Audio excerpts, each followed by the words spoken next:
I never thought a few garden gnomes would be the start of a war. It was a crisp autumn afternoon when I found a notice in our mailbox, its edges fluttering in the breeze. Violation: unauthorized garden ornaments. A fine of $200 per gnome. I looked up from the letter and across our front yard, where 8 little gnomes stood proudly among my mother's roses. Each one was special. Each one a gift from my dad before he passed away. And now, someone wanted to take them away. I barely had time to process my anger before the unmistakable black SUV rolled into our driveway. My stomach knotted instantly. Karen Thompson. She barely rolled down her window, just enough to let her voice slip through. "Alex," she said smoothly, her lips curving into a smile that never reached her eyes. "I assume you've seen the notice?" I clenched the paper in my hand. "They've been here for years, Karen. Since my dad." "Rules are rules," she interrupted, waving her manicured hand. "I've been lenient, but the board insists. Remove them by Friday or the fine stay." I gritted my teeth as she backed out of the driveway, the gravel crunching beneath her tires. From the porch, Mom watched quietly. "Was that Karen again?" she asked, leaning against the doorframe. She looked so small, so tired. I forced a smile. "Just HOA business, Mom. Nothing to worry about." I wanted to believe that, but deep down I knew better. It didn't stop with the gnomes. Monday, a notice arrived about our mailbox. Wrong shade of blue. Repaint immediately. Thursday, our bird feeder wasn't HOA approved. Remove or face fines. Sunday, our wind chimes were deemed too loud. Violation issued. Every week, a new demand, a new fine. Mom was getting worse. At first, I thought it was a stress, dizzy spells, exhaustion, forgetfulness. But one evening, as I was taking out the trash, I saw something that made my blood run cold. Doug Thompson, Karen's husband, was standing by our water meter. It was dark, but I could see him clearly under the streetlight. He wasn't fixing anything, just lingering. When he saw me watching, he jerked upright and shoved his phone into his pocket. "Everything okay?" I called out. Doug forced a laugh. "Oh, just, walking the dog." Except there was no dog. I mentioned it to our neighbor, Elaine, the next day. She leaned in, whispering over the fence. "The Thompsons don't even have a dog," she said. "And between you and me, Karen's been targeting people who voted against her in the last HOA election. Your mom was the only one who spoke up about the fees. Maybe that's why." She trailed off, but I understood. Mom was paying the price for standing up to Karen. But I had a sick feeling in my gut that this was about more than just fines. That night, Mom collapsed in the bathroom. I heard the crash before I saw her. By the time I rushed in, she was on the floor, clutching the sink for support. Her skin looked yellow. "Mom." I knelt beside her. "What's wrong?" She shook her head weakly. I don't know." My heart pounded. I didn't hesitate. I grabbed my keys and helped her to the car. At the hospital, the doctors ran test after test. But after hours of waiting, the results were inconclusive. It could be a virus, one doctor said, or something environmental. That word stuck in my head. Environmental. I thought about Doug near our water meter. Was it stress making Mom sick? Or was it something else? As I drove home that night, I took the long route, passing by the Thompson house. Through their brightly lit kitchen window, I saw Karen and Doug laughing over wine glasses, as if they weren't slowly tearing my mother apart, as if they weren't destroying our lives. I gripped the steering wheel so tightly my knuckles turned white. This wasn't over. The next morning, I did something I'd never done before. I checked our water meter. The ground around it looked disturbed, like someone had dug there recently. And then I saw it. Tiny blue droplets on a nearby rock. A chill ran down my spine. Something was wrong. I went straight to the hardware store and bought a security camera.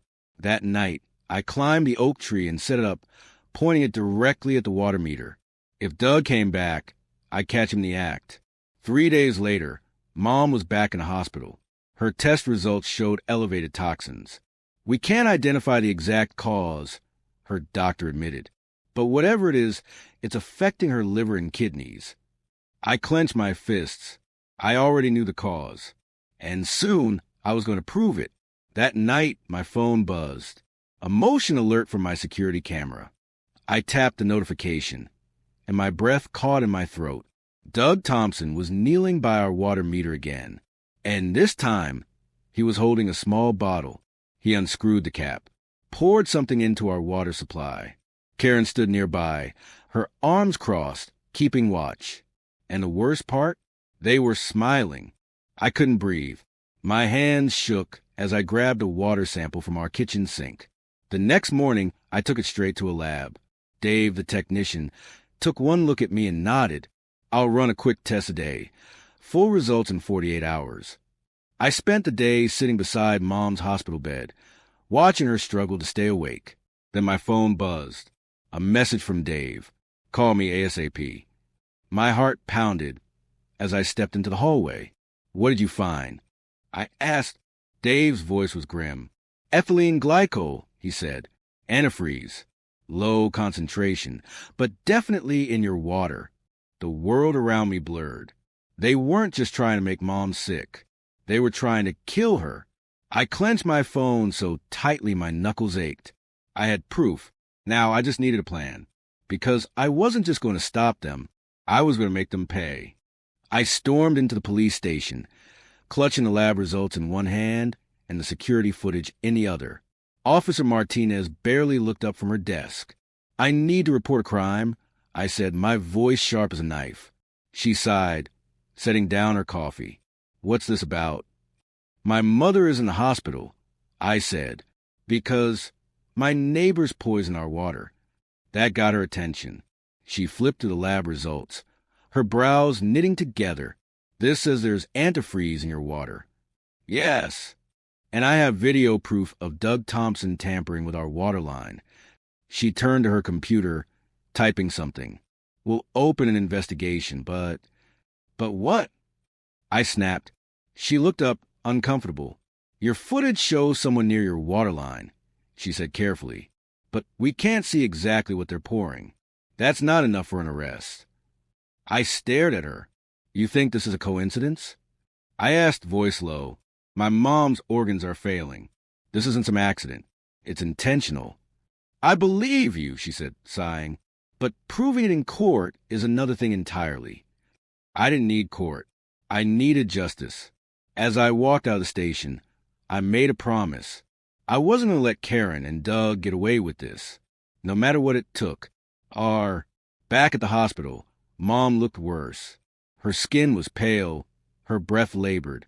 The beeping of the monitors felt like a ticking clock, one I was running out of time to stop. Dr. Patel pulled me aside. We've stabilized her for now, he said, but her kidneys have taken a hit. If this continues, she may need dialysis, possibly a transplant. The words hit me like a hammer. My mother had been healthy. She was never supposed to be here, hooked up to tubes, her body shutting down, all because two people wanted us gone. I sat beside her bed, gripping her fragile fingers. Her eyelids fluttered open, and she gave me the smallest smile. Alex, she murmured, you look so serious. I tried to laugh, but it caught in my throat. You always did have your father's fire, she whispered. Just be careful, okay? I nodded, but deep inside, I knew there was no more playing it safe. Karen and Doug had made this personal, and I was about to do the same. That night, I didn't sleep. Instead, I went digging. Karen and Doug had poisoned my mother. They controlled the HOA. They thought they were untouchable. But everyone has a weakness. I spent hours combing through old house documents, flipping through pages until I saw it. Water supply provided by Clearwater LLC. My heart skipped. Not a city water line. A private company. I typed the company's name into Google, and my jaw dropped. Clearwater LLC was on the verge of bankruptcy. They were drowning in debt, selling off assets. And then the thought hit me so hard I actually laughed. What if I bought them? What if I owned the water that Karen and Doug depended on? I grabbed my phone and called Jamie, my old college roommate, now an environmental lawyer. Jamie, I said, my voice sharp with excitement. How much would it cost to buy a failing water company? Jamie got back to me the next day. Alex, he said, you're not going to like this. The numbers weren't pretty. Clearwater's water rights were valuable, even if the company was in debt. Buying them would take everything I had. My savings, my 401k, a home equity loan. You'll be in debt for years, Jamie warned. I exhaled, rubbing my temple. What's money compared to my mother's life? There was a long silence. Then Jamie sighed. If you're really doing this, I'll handle the legal side. I signed the loan documents the next morning. By the afternoon, the deal was done, and by sunset, I owned the HOA's water supply. I didn't have to wait long. My phone rang that evening. I let it go to voicemail. Then it rang again, and again. By the fifth call, I answered. Alex, a voice said, shaky and nervous. This is Malcolm Reed, the HOA treasurer. We need to talk. I let the silence stretch. Then calmly I said, why? There was a nervous laugh. There's a rumor that you purchased Clearwater LLC. That can't be true, right? I leaned back in my chair. It's true. The silence on the other end was delicious. Then panic. You can't do that. Malcolm sputtered. The HOA depends on Clearwater for water. We have a contract. I chuckled. Yeah, and now that contract belongs to me. His voice cracked. This is illegal. No, I corrected, flipping through the documents. It's business. Then I dropped the bombshell. Effective immediately, the water rates for Pinecrest Gardens will increase by 400%. I heard Malcolm suck in a breath. You can't. Actually, I can, I said. Section 7, paragraph 3 of your own HOA contract allows for emergency rate adjustments. He was silent, and then I went for the kill. Unless, I said, my voice slow and deliberate, you'd rather talk about what Karen and Doug have been putting in my mother's water? His breath hitched. Alex, you and I both know what's been going on. I said coolly. So here's how this works. I raise the water rates, or you deal with the police. A beat of silence. Then he hung up. I sat back, smiling. The next morning, I was greeted by absolute chaos. The HOA Facebook group was exploding. Why is my water bill higher than my mortgage? Who approved this? This has to be illegal, right? I leaned back in my chair, sipping my coffee. It had begun. Bang, bang, bang. I barely had time to set my mug down before Karen Thompson herself was at my door. Her face was red with fury, and she clutched the water bill in her hand like it was evidence in a murder trial. I took my time opening the door. Alex, she said, voice sweet as poison. There's been a mistake. I folded my arms. Has there? Our water bills, she said, forcing a smile. They're unusually high. I'm sure this is just a misunderstanding. I raised an eyebrow. Oh, it's no misunderstanding. The rates have increased. That's business. Her fingers tightened around the bill. This is extortion. I shrugged. Funny. That's what I thought about the $3,000 in fines you tried to slap on us last month. Her smile dropped. You can't just shut off our water, she snapped. I gave her a slow smile. Wouldn't be the first time someone in this neighborhood messed with someone else's water, huh? Her face went pale. She knew, and she knew that I knew. Without another word, she spun on her heel and stormed back to her SUV. I shut the door and let out a slow breath. Karen was out of options. She just didn't know it yet. That night, there was a knock at my door. It wasn't Karen this time. It was Elaine, Mrs. Jenkins, and a few other neighbors, the ones who had also been harassed by the HOA. Elaine was holding a thick folder. We're with you, Alex, she said, stepping inside. And it's time everyone knows the truth. Inside the folder were years of complaints against Karen. Fines issued for the most ridiculous things. A wreath that was too colorful, a front door that was the wrong shade of beige, a flagpole that was too patriotic. She's been running this HOA like a dictatorship for years, Elaine said, shaking her head. And now, everyone's finally waking up. I flipped through the pages, my jaw tightening. She had targeted so many families, destroyed so many lives. But it wasn't just the paperwork that sealed her fate. It was a video. At midnight, my phone buzzed with an anonymous email. No subject, no sender, just a single video attachment. I clicked play, and what I saw stopped my heart. It was grainy security footage, but the people in it were unmistakable. Karen and Doug, standing in their garage. Doug was pouring something blue from a large antifreeze container into a smaller bottle. Karen crossed her arms. Be careful with that. We just need enough to make her sick, not enough to kill her too fast. I felt sick. Doug scoffed. Relax. Just a few drops in the right places, and problem neighbors solve themselves. My hands shook. It wasn't just my mother. They had done this before. I forwarded the video to every single person in the HOA directory. Then I sat back and waited, because by morning, the nightmare would be over. For good. The next morning, police cars lined the street. I stood on my porch, watching as Karen and Doug were let out of their house in handcuffs. Karen was screaming. This is a setup. I'm being framed. Doug looked pale, panicked. Karen, shut up. A police officer approached me. Mr. Morrison, he said, flipping through his notes. Can you confirm you sent us this evidence? I nodded. I also have water test results, security footage, and medical records. The officer tipped his head. Thank you for your cooperation. Neighbors were standing outside, watching. Elaine muttered, about damn time.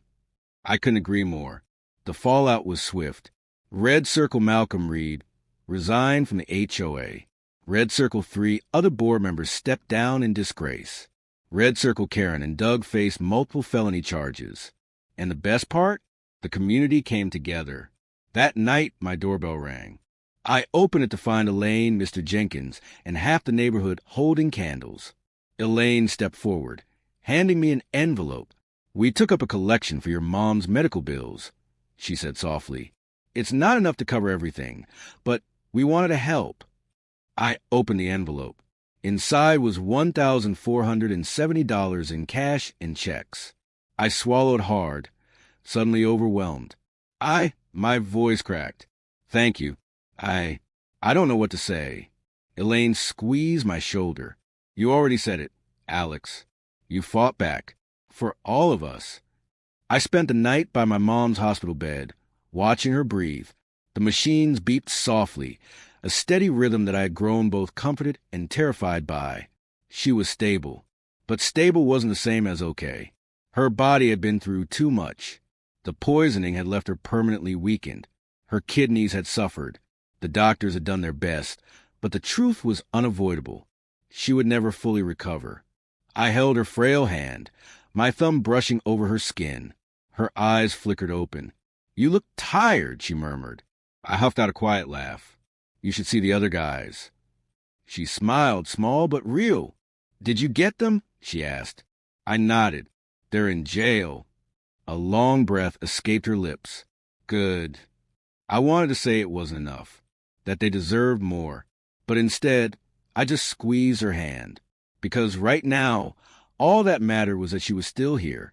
2 weeks later, I got a call from Elaine. The HOA is holding an emergency meeting, she said. You coming? Wouldn't miss it. I arrived early, taking a seat in the back.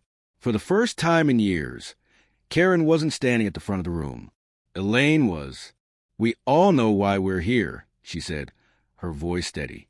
This HOA has been used as a weapon for too long. It's time for change. Applause erupted. First, we're appealing all of Karen's nonsense violations. More cheers. Second, we need to address the elephant in the room, our water supply. A murmur spread through the crowd. Then someone pointed at me. Alex owns it now. All eyes turned toward me. Elaine smiled. Care to say a few words?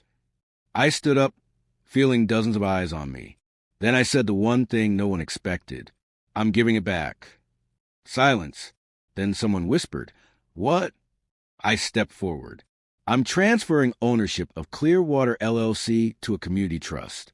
Water will be fair, affordable, and controlled by the people who actually live here. A beat of stunned silence. Then the room erupted. People stood up, clapping.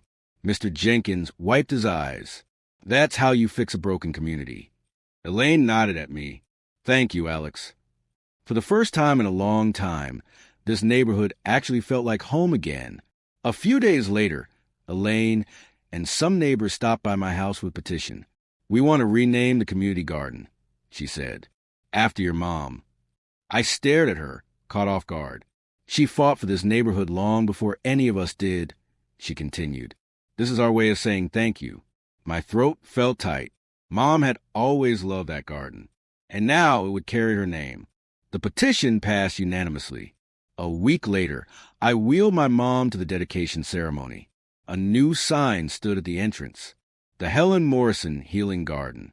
Mom stared at it for a long moment, her lips pressed together. Then, softly, she whispered, "It's beautiful." It wasn't just a garden anymore. It was a promise, a reminder that kindness and strength will always outlast cruelty. I thought the garden dedication would be the last chapter in this story. But then, something unexpected happened. One by one, my neighbors started bringing garden gnomes. Little ones, big ones, some old, some new. They placed them all along the path leading into the garden. It started with a few, then there were dozens, then hundreds. Ted, one of the guys who had helped expose Karen, clapped me on the back. We figured since you tried to take your dad's gnomes away, we'd bring them back, bigger and better. I laughed. For the first time in forever, it felt real. Karen had tried to erase us, tried to take away everything we loved. And now she was gone, and we were still here. Karen and Doug never went to trial. 3 months later, they accepted a plea deal. 12 years in prison. They begged for leniency. The judge wasn't having it. As far as I'm concerned, he said, the only reason you're not facing longer sentences is because your victim survived. You're lucky. Karen burst into tears. Doug just stared at the floor, his face ashen. I sat in the back of the courtroom, watching. I didn't feel sorry for them, not even a little. When it was all over, as we walked outside, Elaine turned to me. You did it, Alex, she said. You got justice. I looked over at my mom, still frail, but smiling. I thought about the garden gnomes lining the streets, the community that had come together, the HOA that had finally been rebuilt the right way. I smiled back. No, I said, we did. The end.